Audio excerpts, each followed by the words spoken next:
wife says that it's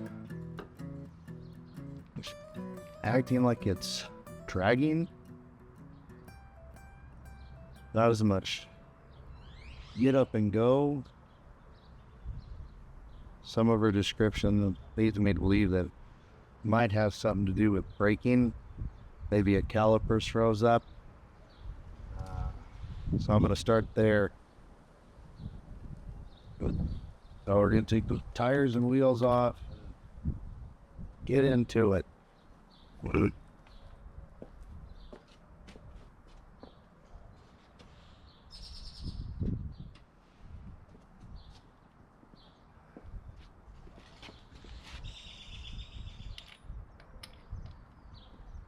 Hi, you are currently being recorded. Hey, what's it? You on top to this?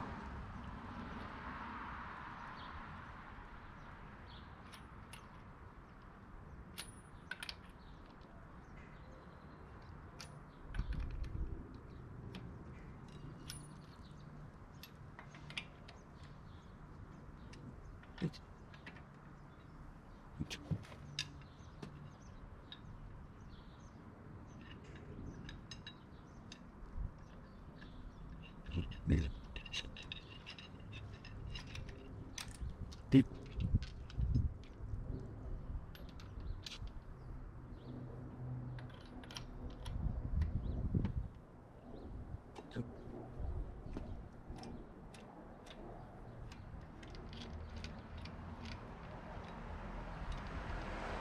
Well, you are currently being recorded.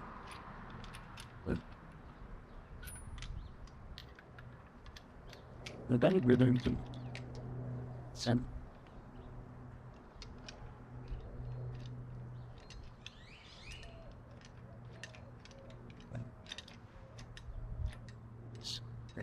eat good.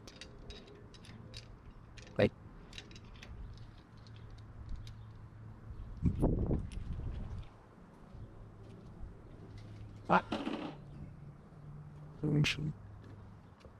You and I.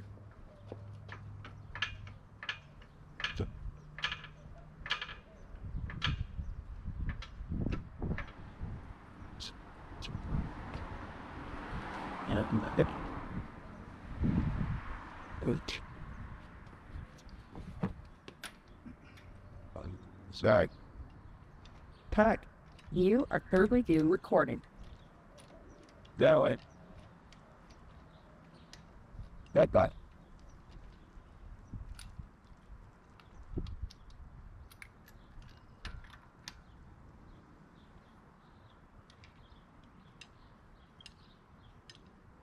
Odds.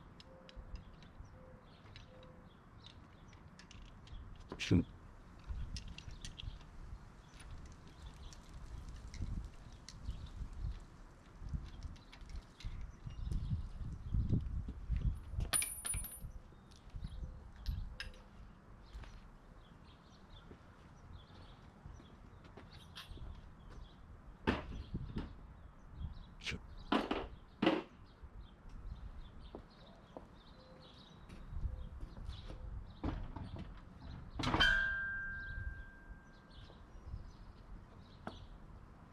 Pat, you are currently being recorded.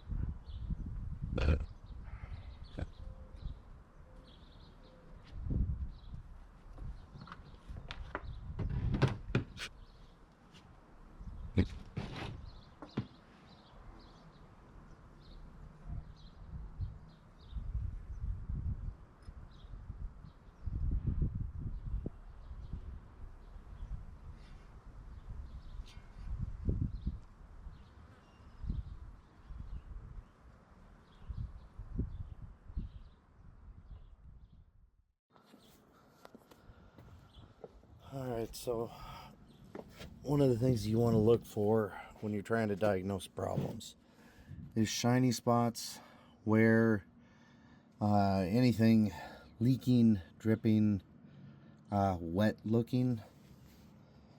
And looking at this, I see a little bit of drying on some of the simple rubber here.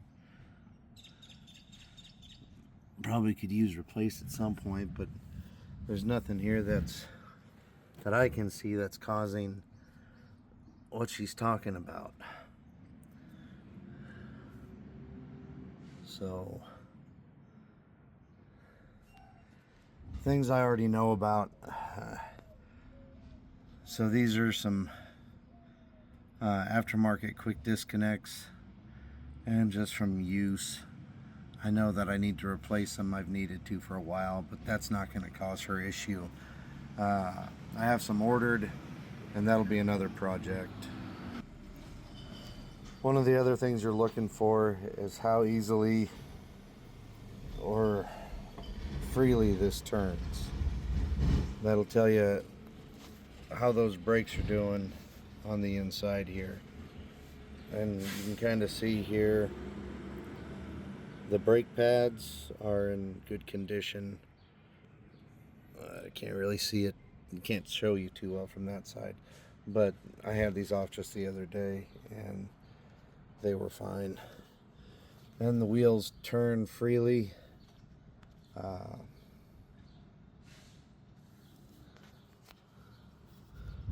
Free enough anyway. I don't want to touch the caliper, or excuse me, the rotor. Alright.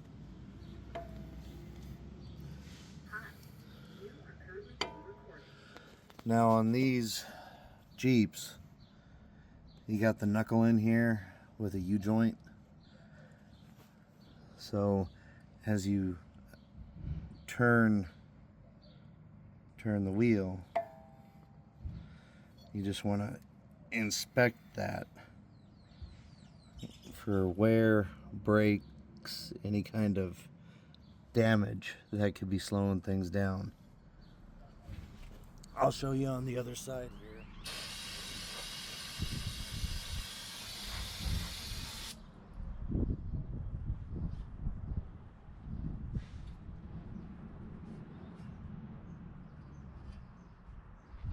And just like I was saying on the other side, you want to look for any kind of wet spots, oil, grease, anything that doesn't look right. This would be suspicious, except last time I had this thing apart, I over greased the fitting, and so I didn't clean it up that well afterwards.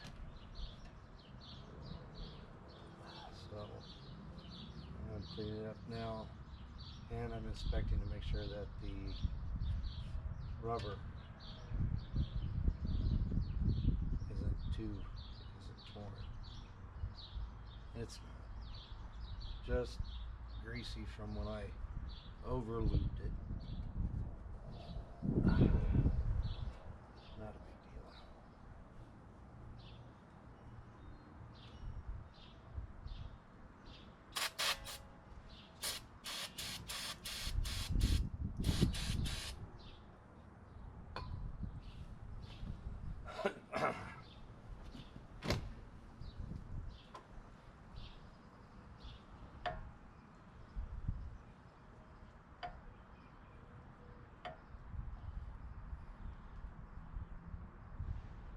Brake pads are fine. I don't see any scarring on the disc. Just tells me that the brake caliper isn't holding too much pressure compared to the other side.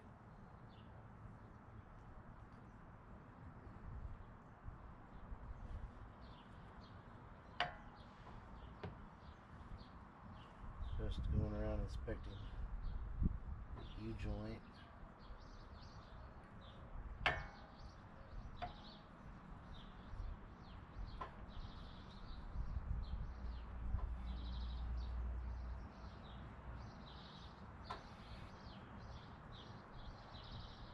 U-joint's in good shape. Ball joints are alright. It's tight.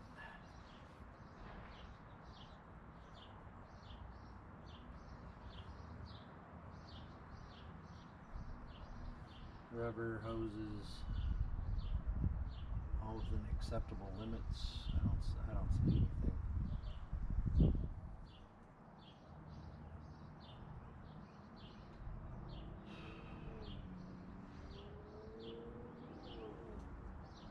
No, there's nothing on the front end that would explain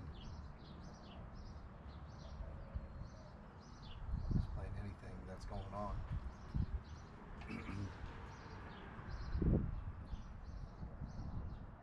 This is just a little bit stiffer, I guess, than I would like it to be, but it is four-wheel drive, so it is turning everything, and I don't have a whole lot of leverage here.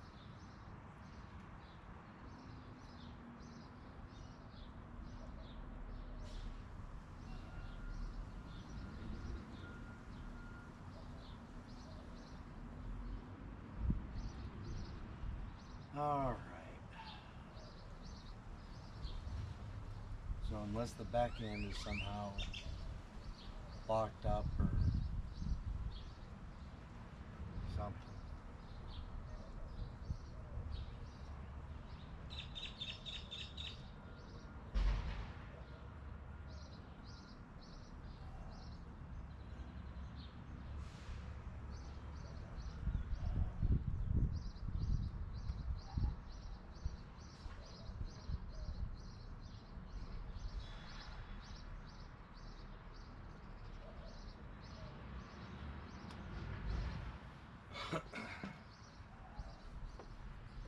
All right, well, we'll take a look under the hood. To make that a little bit easier, since I already got the front tires off, I'm going to lower this thing down evenly.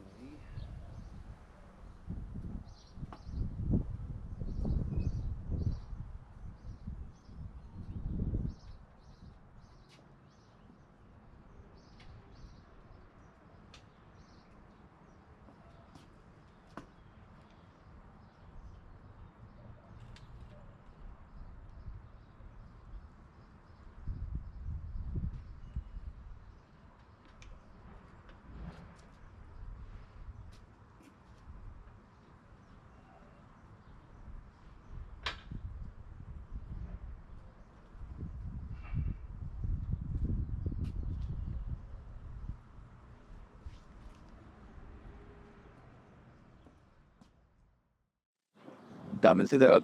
Good. All right, we're back under the hood here. Chunks a cockler. So it's yeah, things in this.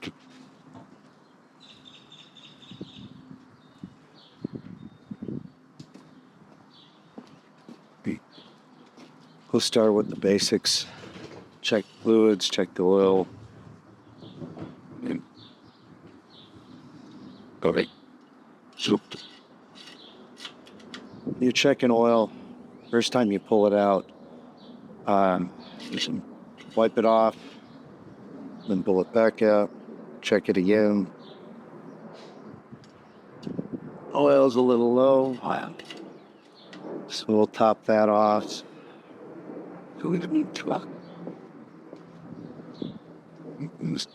These things do tend to leak a little oil.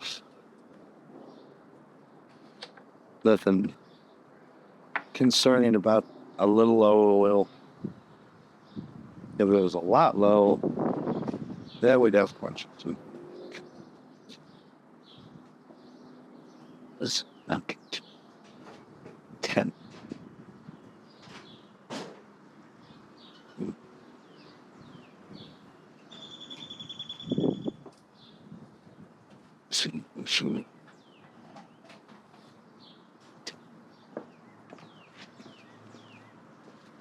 Now, I use AMSOIL, personal preference. Started using it, working on my diesel on recommendation of my brother, who's a diesel mechanic. Actually, and I just kept using it in every car I've owned for probably the last 5-6 years now. It's more expensive, but it has a pretty great additive package for cleansers in it.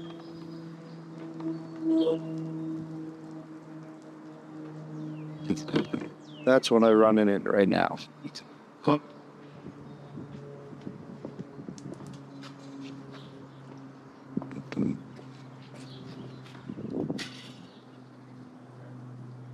And that is full. Probably didn't need.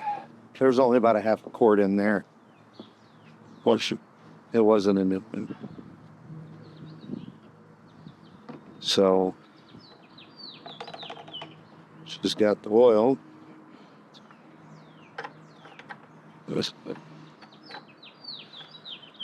Check the brake fluid. It's good.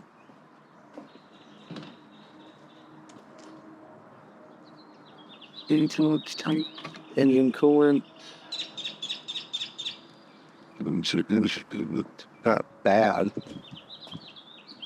That's just the overflow. But it is summer.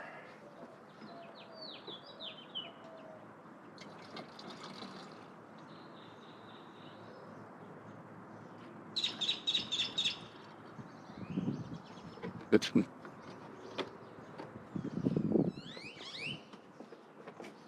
time to get a new one of those. But it's not low.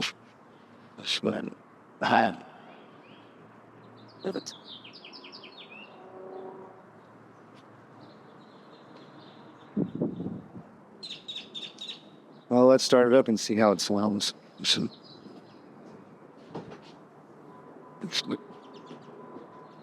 You got this in out and into it.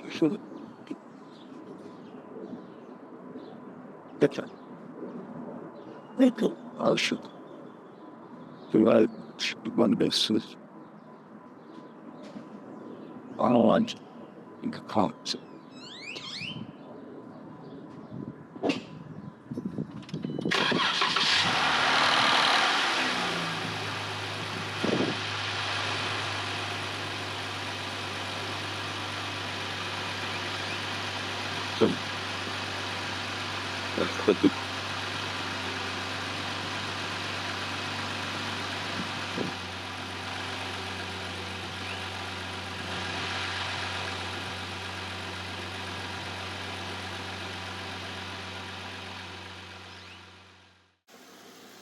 Couple of things to notice on this.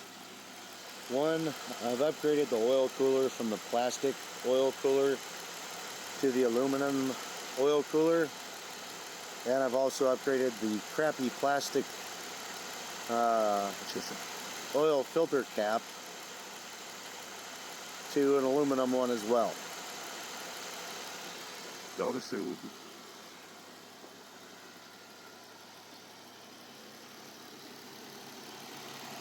Optima battery, I just put this in, so forgive the wires. That's another project I gotta finish. Power cut off to the winch.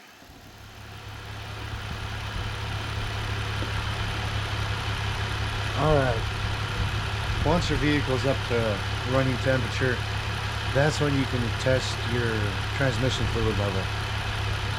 Don't do it cold, and you always want to do it while the vehicle is running. The reason for that is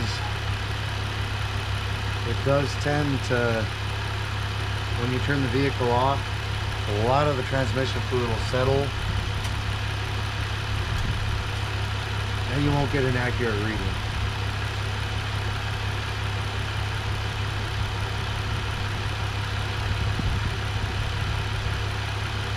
Transmission fluid is beautiful and right at the level you want it at.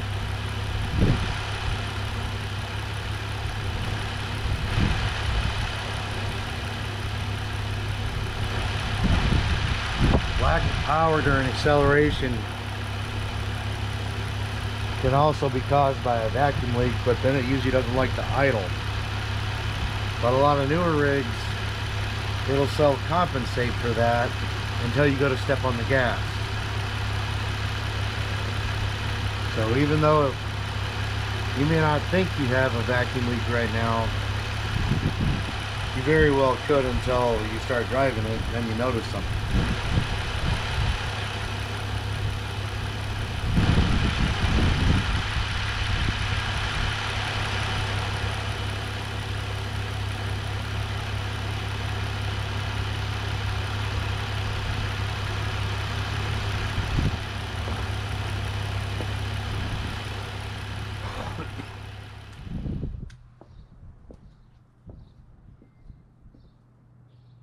All right, here's where we're at so far. The front end shook out fine. Didn't have any issues with that. Visual inspection of the brakes, calipers, rotors, all look good.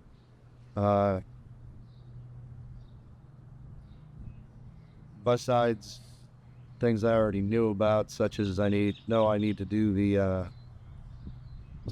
replace the quick disconnect bars, and then some bushings and all like that are kind of getting worn out, so I'm going to do a front end kit on it. But there's nothing new, nothing's changed. Under the hood, hood's fine. It was just a little bit low on oil, but it wouldn't be enough to reduce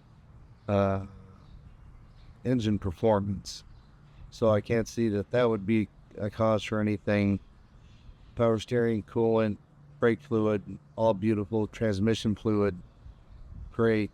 I did do a new transmission filter, pan, drained everything, and put Emsoil transmission fluid in it about 10,000 miles ago, and I've had zero issues. Changing that oil pan is a pain in the butt. Wish I'd have got that on video.